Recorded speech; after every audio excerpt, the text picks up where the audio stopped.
Hello, myself Gayatri Vasudevani. Today's topic is difference between object-oriented programming and object-based programming. Today's date is 27th of July 2022. So let's see what is object-oriented programming and what is object-based programming. As per the name suggests, object-oriented programming, the OOPs refer to the languages that uses the object in the programming.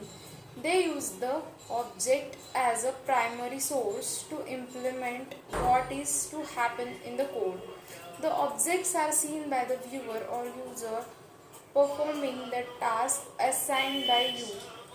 The object-oriented programming aims to implement real-world entities like inheritance, hiding, polymorphism, etc.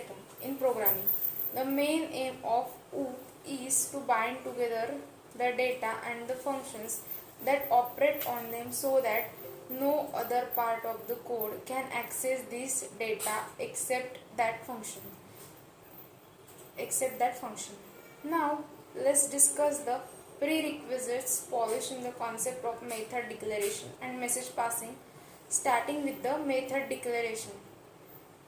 It consists of access modifier, public, protected, subclass including subclasses declared outside the package, private, default.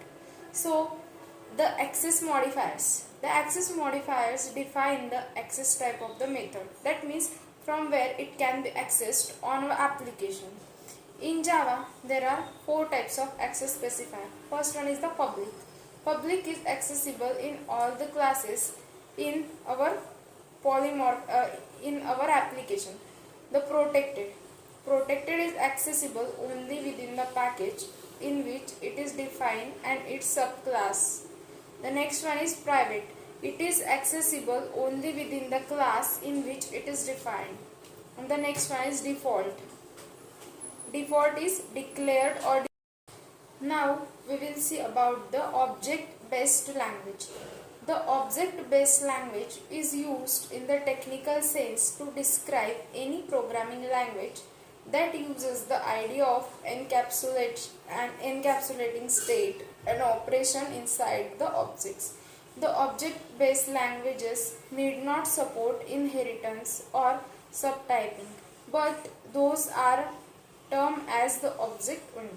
The object-based language do not support the inheritance or subtyping are usually not considered to be used true object-oriented languages. This is the difference between object-based languages and object-oriented languages. Thank you.